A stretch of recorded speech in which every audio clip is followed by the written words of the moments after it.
કેમ છો મિત્રો? જય યોગેશ્વર, જય સ્વામિનારાયણ, જય શ્રી કૃષ્ણ. હું છું શિલ્પા. શિલ્પાસ કિચન રેસિપીસમાં તમારું સ્વાગત કરું છું. આપણને સીતાફળ ખાવાની તો મજા આવે જ છે, પરંતુ એના બી અલગ કરવામાં આપણને બહુ જ કંટાળો આવે છે.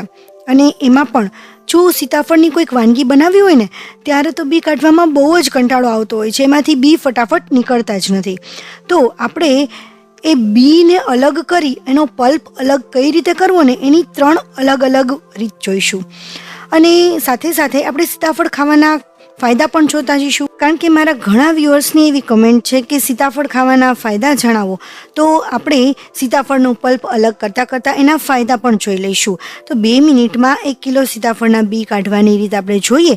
એ પહેલાં તમને એક વાત કહી દઉં કે જો તમને વિડીયો ગમે ને તો એક લાઇક જરૂર કરી દેજો. ને હા, વિડીયો કેવો લાગ્યો અને તમને કોઈ પ્રશ્ન હોય તો એ મને કમેન્ટમાં જણાવજો, જેથી પ્રોબ્લેમનો આન્સર આપી શકું. અને આવા જ નવા વિડીયો જોવા માટે ચેનલને સબસ્ક્રાઈબ ન કરી હોય ને તો સબસ્ક્રાઈબ કરી અને બાજુમાં જે બેલ આવે એને પણ ઓન કરી દેજો, જેથી નવી રેસીપીનો નવો વિડીયો તમારી પાસે તરત પહોંચી શકે. અને વિડીયો તમને થોડો પણ ઉપયોગી બને ને તો બીજા સાથે શેર જરૂર કરજો, જેથી એમને પણ ઉપયોગી બને. તો ચાલો આપણે શરૂ કરીએ.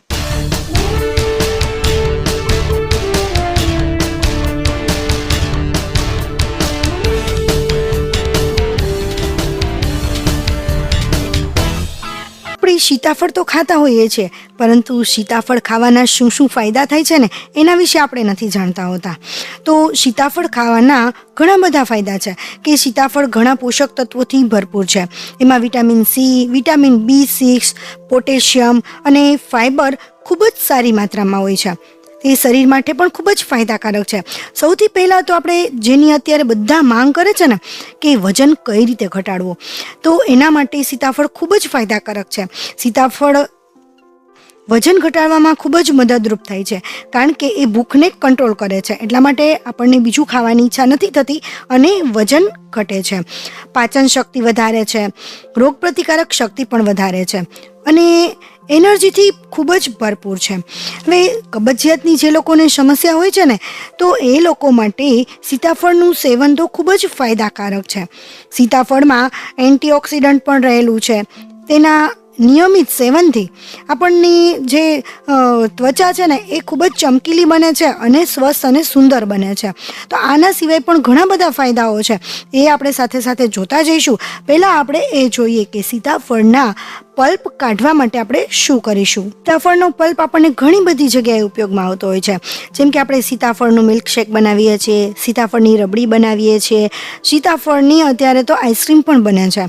અને આ રીતે અલગ અલગ વાનગી માટે સીતાફળનો પલ્પ ખૂબ જ જરૂરી હોય છે.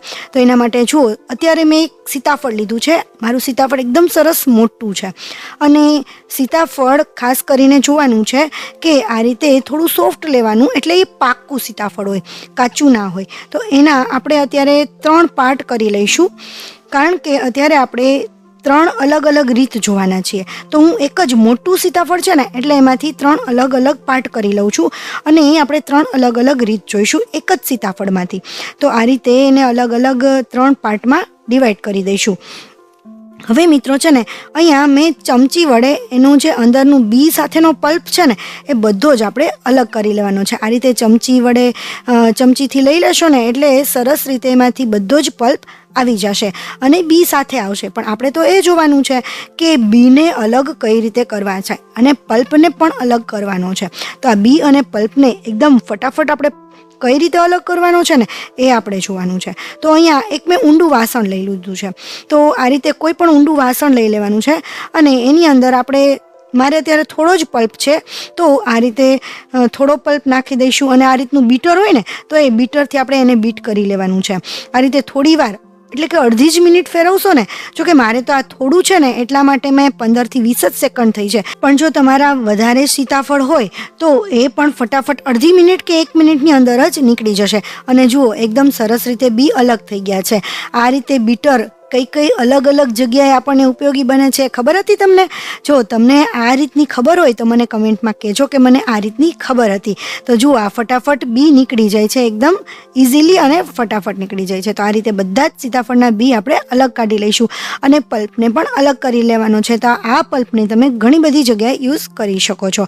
તો આ એકદમ સરસ પલ્પ નીકળી ગયો છે. તો હવે આપણે બીજી રીત જોઈશું. તો આ પલ્પને એક બીજામાં લઈ લીધો છે અને એની અંદર જ આપણે બીજા સીતાફળનો પલ્પ લઈ લઈશું. એને પણ આ રીતે ચમચીથી કાઢીશું. ચમચીથી ઇઝીલી નીકળી જાય છે. તો મને આ રીતે ચમચીથી પલ્પ કાઢવાનું તો ખૂબ જ ગમ્યું છે. તમને આ રીતે પલ્પ કાઢવાનું કેવું ગમે છે એ તમારે મને કમેન્ટમાં કહેવાનું છે. કમેન્ટમાં કહેવાનું ભૂલતા નહીં હો.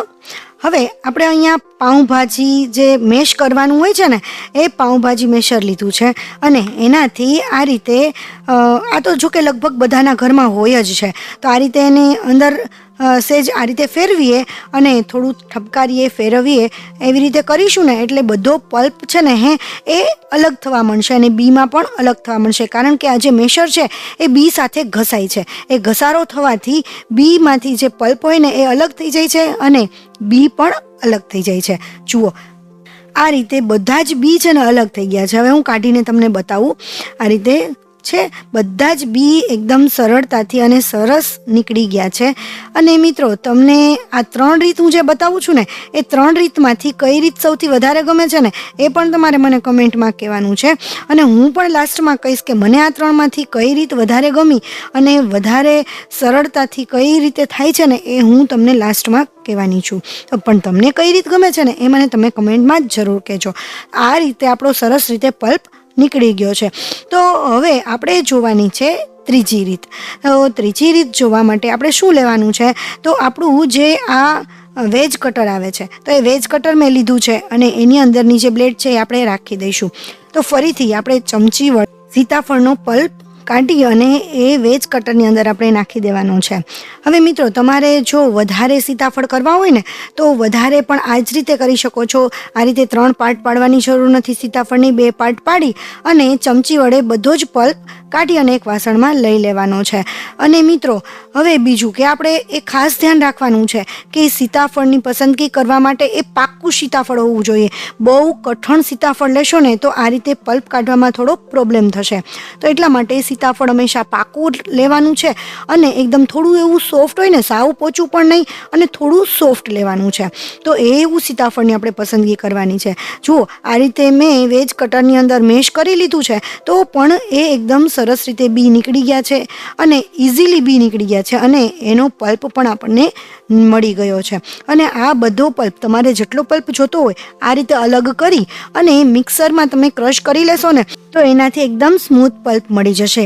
જેનાથી સીતાફળનો શેક છે કે પછી એની રબડી છે કે આઈસ્ક્રીમ છે, કાંઈ પણ તમે વસ્તુ બનાવી શકો છો. હવે મિત્રો, જે સીતાફળમાં પોટેશિયમનો ગુણ છે ને એના લીધે હૃદયનું સ્વાસ્થ્ય ખૂબ જ સારું રહે છે. બ્લડ પ્રેશર એ કંટ્રોલમાં રાખવાનું કામ કરે છે અને માનસિક સ્વાસ્થ્યને પણ સુધારવામાં એ મદદરૂપ થાય છે. તો આવા ઘણા બધા ફાયદાઓ છે કે જેના લીધે આપણે સીતાફળ નિયમિત રૂપે ખાવા જોઈએ. મિત્રો, તમને એક વાત પૂછવાની છે કે આ 3 રીતમાંથી તમને કઈ રીત વધારે ગમી ને એ તમારે મને કમેન્ટ કરવાનું છે. તમને 3 રીતમાંથી જે રીત ઉપયોગી બની હોય એ તમે કમેન્ટમાં કહેજો. મને તો છે ને આ જે વેજ કટરવાળી રીત છે ને એ ખૂબ જ ગમી છે. એનાથી વધારે સરસ રીતે બી નીકળી જાય છે અને એકદમ બી પણ તૂટતા કે ભાંગતા નથી. તો આ રીત મને ખૂબ જ ગમી છે. તમને કઈ રીત ગમી ને એ તમારે મને કમેન્ટમાં કહેવાનું છે. અને હા મિત્રો, હજી એક ફરીથી હું તમને યાદ કરાવી દઉં છું કે તમે મારી ચેનલને સબસ્ક્રાઈબ ના કરી હોય ને તો સબસ્ક્રાઈબ કરી લેજો અને બાજુમાં જે બેલ આવે ને એને પણ ઓન કરી લેજો, જેથી નવા વિડીયો તમારી પાસે તરત પહોંચી શકે. કારણ કે હું આવા જ નવા વિડીયો લાવતી રહું છું. આ વિડીયો તમને થોડો પણ ઉપયોગી બન્યો હોય ને તો એક લાઈક કરી દેજો અને બીજા સાથે શેર કરવાનું ના ભૂલતા હો, જેથી એમને પણ ઉપયોગી બની શકે. તો આપણે નવા વિડીયો સાથે આપણે ફરીથી મળીશું. ત્યાં સુધી બાય બાય.